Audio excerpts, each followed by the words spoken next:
And now we're back on BLB, and we've been joined by Robyn Hitchcock, a travelling musician who came from Cambridge many years ago, and in the future he's appearing with us now on BLB. He's in Melbourne to do a series of songs at the recital hall, the last one being tonight, and I think it might be sold out, though you could contact the Melbourne recital hall. It's called Way to Blue, and it's songs of Nick Drake, and Robyn has a very easy gig. Hello, Robyn, how are you going? Good morning, Dave. I'm very near now. Oh, good, yes. And is it an easy gig for you? Just come on, like do a lap of honour and do 3 songs or something? Or?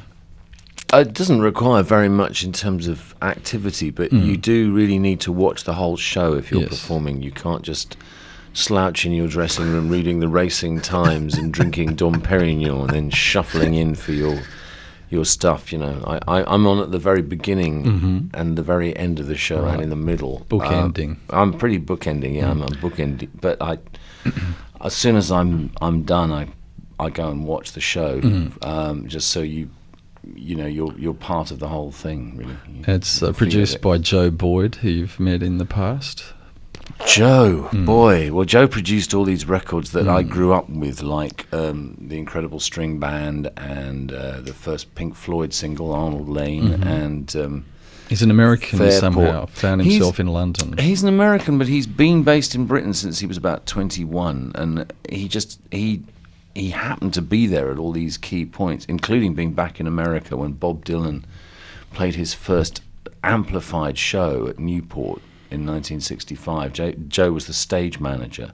Really? And then he ran the UFO Club, which was Britain's first ever psychedelic club, but I think more to the point, it was the precursor of our rock festivals. It was a sort of multimedia thing. It wasn't just on comes a band, then on comes another band. It was, you know, film and poets and lights and sort of stuff that then kind of went off into street theatre and rock festivals. And, you know, it was a real... Joe was there for the matrix of that, and he was also there for the matrix of Dylan, and he was there for the British, what would now be called psych folk. Fairport Convention. Yeah, that, you know, an Incredible String Band and Fairport, and I think he also did John Martin, you know, but he was very much part of that, and because he was there at such a primal part, you know, he's really, the emanations of Joe World have carried on. And I've discovered, you know, later in life that I am actually a psych folk musician. I always wondered what it was I did. And Joe Boyd was sought out later on in the 80s by REM, who were big fans of that British folk rock, electric folk rock. I met him through REM because Peter Buck was you know, in REM, and he just said, "Oh right, Joe Boyd's producing this. Do you want to come over?" So I turned up and sort of came to the studio about 1 in the morning, and I started interviewing Joe about the Incredible String Band.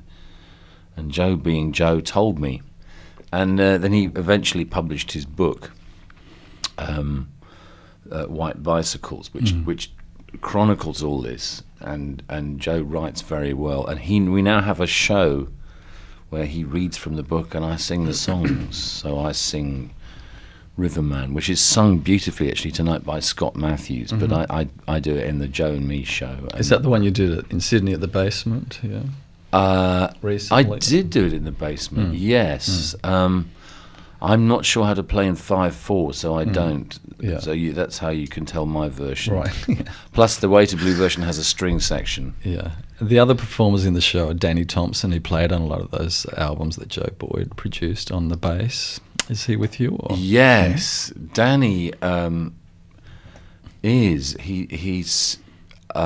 He has an amazing duet with Zoe Rahman. She's playing piano and he plays his bass, and they upright bass, and they do one of these things first, an instrumental version of that. But yeah, Danny is very much the core of the band. And you have Zoe and Steve from Le Luc, Melbourne, LA-based musicians, and Shane Nicholson, and yes, they all play beautifully. Shane's a great singer, and Zoe and Steve have a very empathic sound between them, and also some exquisite guitars.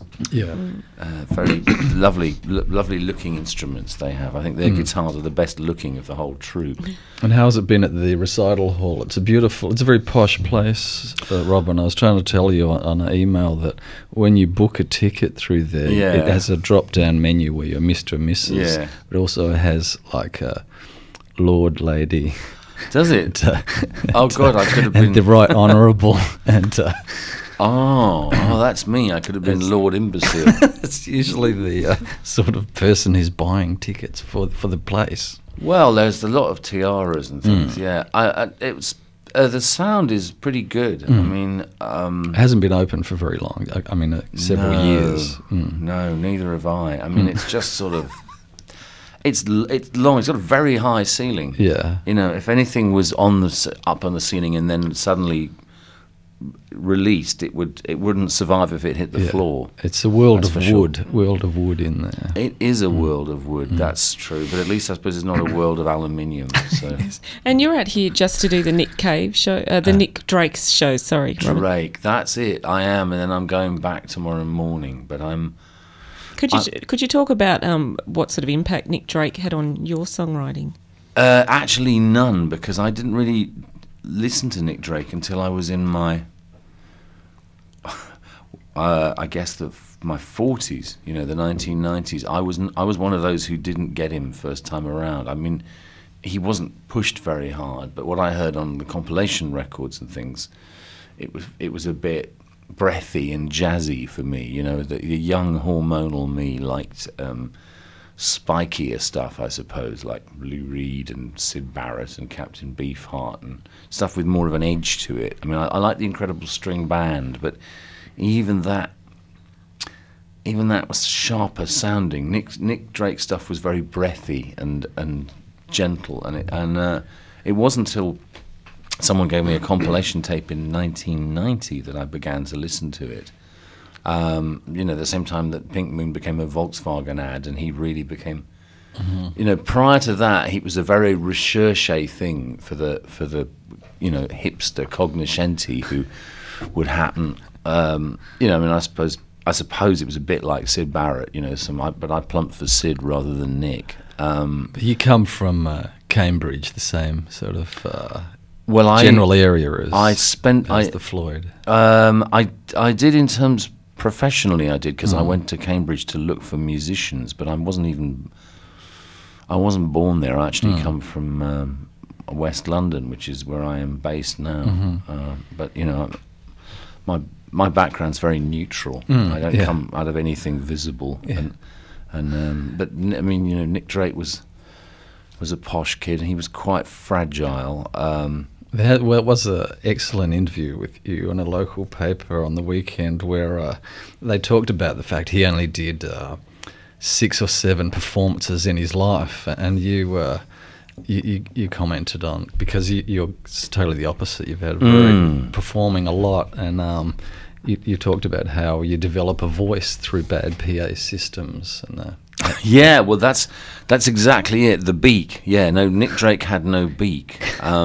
Plus, he also retuned his songs were all in different, quite arcane tunings, which Neil McColl brilliantly mimics on guitar during this show. He has 3 guitars with him, and he's always changing the tunings, and he has the right ones. So Nick Drake was not only quite introverted, but he had to retune between songs, and he had no patter. Yeah. And he was being abused by drunken students. Probably. People were just talking over him as they'll talk over me, you know, if they've been drinking.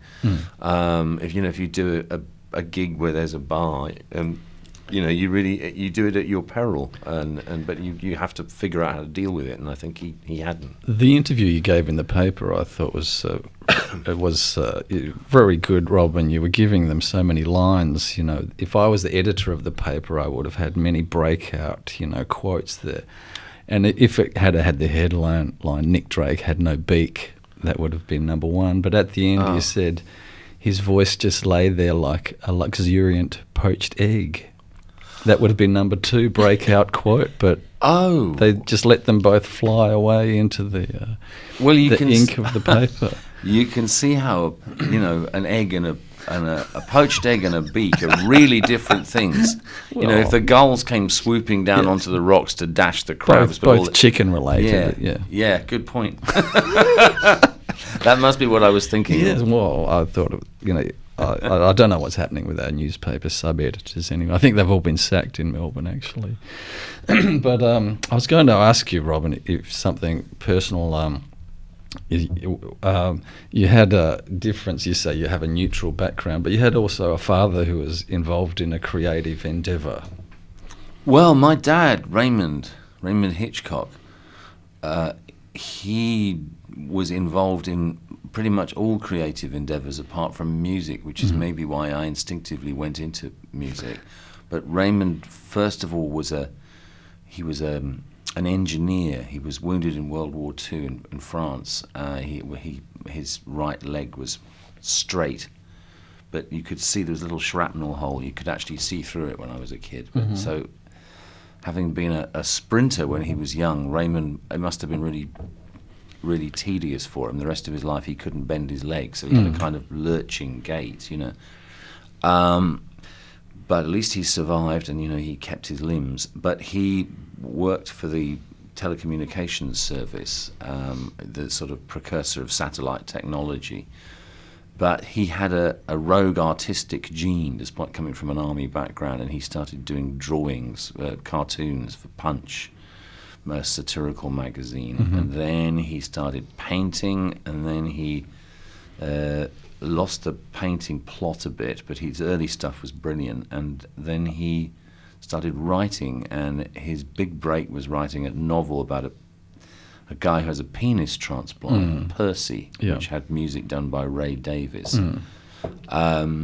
And it started, made into a movie starring Hywell Bennett. And it's the people who, oh God, I can't remember, Denham Elliott's in it. Hywell Bennett was also in the movie of Joe Orton's Loot. He's a very English-looking actor, looked a lot like Brian Jones. In blonde English.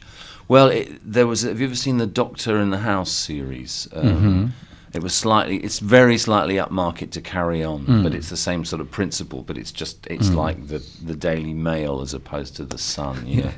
But it was sort of more discreetly smutty, or not even discreetly, just less straight out vulgar. But now very iconically British because it's from the the late 60s. It was very successful in Australia. They might have even filmed a series down here, like they did on the buses in Australia. Oh, did they? I'd love to have seen that. Did they bring a British bus down here? I think just Reg Varney and that rather attractive offsider of his. They had Reg Varney, brilliant. And Elizabeth and I were talking before about some performers are very English, and you're a very English person. So and they these things say. we've been talking about. And it's made you quite exotic to American musicians such as R.E.M. and Gillian Welch and David Rawlings. They respond to your Englishness. And Nick Drake is in some ways like that too? Or you know what I think it is? I don't think it's my Englishness. I think it's the fact that they heard me. I think I was actually heard more in America than I was in Britain. And whether that was... through the influence of import record shops and college radio. Exactly. So Gil and Dave and R.E.M. and many other American musicians heard my stuff. A lot of them actually worked in record shops selling my stuff.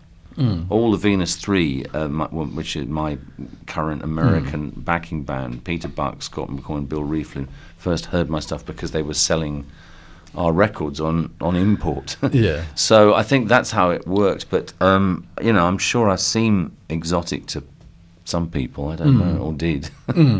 Well, I just thought that was perhaps to the Americans. And there was a Belgian documentary about Nick Drake made, I saw on the television. And it sort of went and focused on this supreme Englishness of his background, his kind of his beautiful sister talking, and Gabrielle playing a cassette of his mother's music, which was so Molly. much like one of his songs. Yeah, well, it turned out his mum was his biggest influence. He'd listened to Bob Dylan and things. I mean, we actually have one of Molly's songs in the show, sung by Vashti Bunyan. But there's definitely that. I mean, again, what you talk about by Englishness is also a kind of another word pastoral kind well, of and this is another word for middle class, upper middle class. Nick Drake's parents were sort of posh people who lived in the countryside. Nick went through the emotionally cauterizing but at the same time insulating process of boarding school and then Cambridge. So he was not from the traditional rock and roll background, I suppose, you know. And yeah, I mean, Gabrielle's actually still alive. There's you ever seen the Avengers? Yes. Well, there's an episode of The Avengers where Gabrielle turns up as a cat person. Really? She's dressed as a cat, and there's a villainous. I think the villain is someone like Roy Kinnear. Oh yes, and he was very sweaty and fidgety. He was a sweaty, fidgety villain. Right, he's in Help, isn't he? And Lance Percival was the slim kind of sweaty, fidgety one. Well, they were all in That Was the Week That Was, the satirical program, and that. Do they are Brits? Because in America they like using Brits as villains. We're seen as avuncular, but also basically sexily dodgy. Weren't you cast in that role in an American movie by? It's Jonathan true. Demme? I've been He wanted some British villains. I was. I just realised. I just sort of knew that's what we're for. And do you think it's the same over here as well? Well, the American, the English mysterious Lord Lucan was supposed to be over here somewhere. Ronald Biggs was here for a while, but although he's not in the upper class, dodgy type. He's just he's just a more of a Callan type crim. Yeah, no, he was. Yeah, you're right. Except that's the two ends of the social spectrum. But you. Right, no, but do they make movies over here with British villains? I think it was more in the 60s was when ABC Radio you had to have a very BBC accent to be allowed on it. It would have been great if Ronnie Biggs had a show on ABC. My father-in-law, actually, John Noach, worked at ABC in Sydney in the 1960s, and one of his jobs was to get rid of the Bee Gees. Oh. The Bee Gees' dad would, Mr. G would, the three boys would be primed, and then they'd open the back of the ABC, and he'd send them in past the dumpster. You know, go on in, you go do your stuff. And someone would say, "John, the Bee Gees are in Studio 4. Can you get rid of them, please?" And his job was to sweep them out. Oh, what a job! Yeah, well, we of course had people like in Perth, which is a very English town. It had Rolf Harris, who was an Englishman, lived in Perth for a couple of years and went back to Britain as an Australian. He was a Brit to begin with? I think so, yes. Because we all bought Rolf as an Australian. Yes, there's one of the great scams that, you know...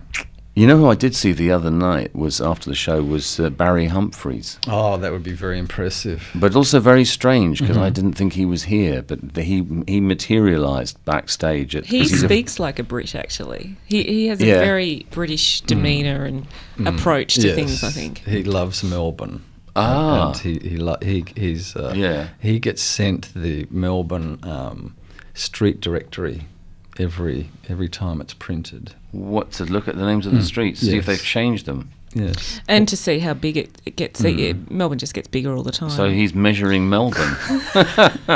Boy, I wish I'd known that. He loves the lanes around the urban area. He was probably of the city. He would have been horrified to see AC/DC lane, though. Perhaps I'm on his side. That wouldn't have been AC/DC lane. What's that? It's a lane in the city. About 5 years ago, they named a lane AC/DC lane. Really? It's now a street. Yeah. Wow. It's not called Highway to Hell. Oh, that's even better. Yes. Boy, well that's the road to Sydney, wouldn't it? You have been talking about off air how you you like the soy in Australia. Is this a dairy phobia that you have? I just not totally. I just don't like milk in drinks, and Australia is not only, or as I know it anyway, is not only very coffee friendly, but also very soy and gluten-free, which I prefer, friendly. So there's an acute sensitivity to diet here, which would be welcome in other countries. I mean, I just don't know how many places. It's perfect. I mean, food-wise, the place is made for me.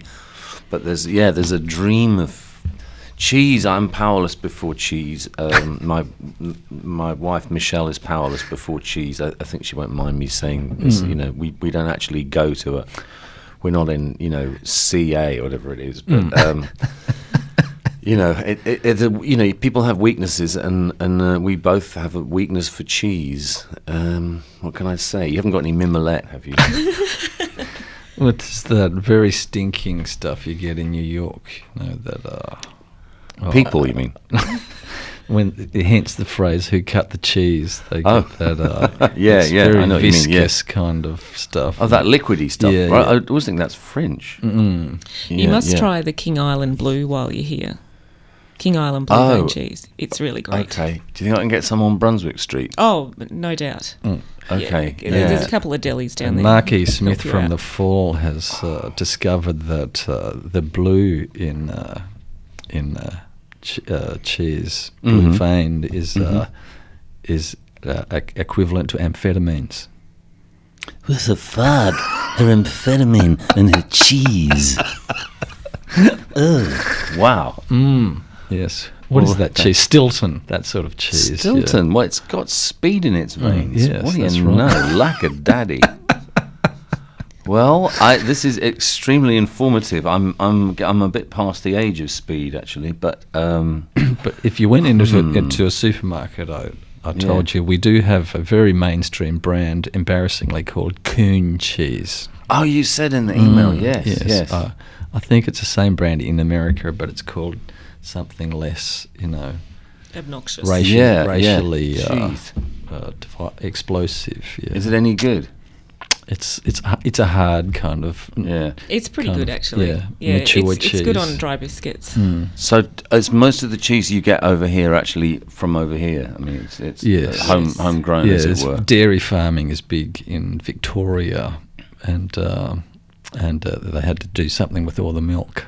Yeah, well, I don't mind the side effects of milk. It's actually just not so keen on drinking it. And I don't know why. It's not a health thing. I just went off milk in my mid-30s. You've come to Australia at a time when they're having a milk war in the supermarkets, and it's so cheap. They have different brands are being kind of competing against each other. Yes. Brands of supermarkets, yes. Yeah. These are the headlines in our papers, milk wars. Well, that's good to know that. I don't like milk so much because when I was a kid, I visited my auntie on a farm, and they took the milk direct from the cow's teat onto my cornflakes. Well, they squirted it out of the udder into your flakes. It was unpasteurised, and it had bits of bristly hair on my cornflakes and a touch of blood. Oh, God, A Touch of Blood. That sounds like a book title, doesn't it? It could be your autobiography. Did they say to you, you're not leaving the table till you finish, David? And the table was crawling with cats as well. And I had to run outside and heave, I'm afraid. You were brung up wrong, weren't you? It's very intense, very vivid. Oh, well, yes. Well, it's a cruel childhood, as you know, Robyn. Yeah, although that can sometimes be stimulating, but at a cost. Well, you've come out of it very well, then. Thank you, Robyn. Yeah, but God, I am civilised and mature, so you know. Although both those epithets could be applied to a cheese. Cool. Yes. So you're going back to the London tomorrow? Oh, well, I'm going back to the States actually, because I always approach and leave Australia by degrees, because I've been warned off the 26-hour flight. I mean, when you think people originally came here from Europe, it took 3 months, and they knew they were never coming back. That's right. I figure that, you know, spending 2 or 3 days getting to or from Australia is civilized. So I'm actually going to San Francisco and then New York, and I'm doing gigs in both places, just sort of adjusting to the time zone. So I will hopefully get back to London with just New York jet lag rather than Melbourne, you know. Yeah. And that's my current itinerary, yeah. Elizabeth has asked me about some of your activities over the years, and I must say, Elizabeth, Robyn's first band was the Soft Boys, and it was like a band. It was full of rivalries, and the other rival left the band and wrote an enormous hit single called "Walking on Sunshine" for Katrina and the Waves, which has a extended life on every sports show in the world. Really? Well, I know Kimberly Rue. Yeah, I mean, it's kept him going. He's written a lot of other really brilliant songs, but Walking on Sunshine pays the bills. Yeah. He did actually, a couple of years ago, sell a song to, I think it was Celine Dion, but he took us all out to supper, which was nice. And you had a recent album reunion with the Soft Boys.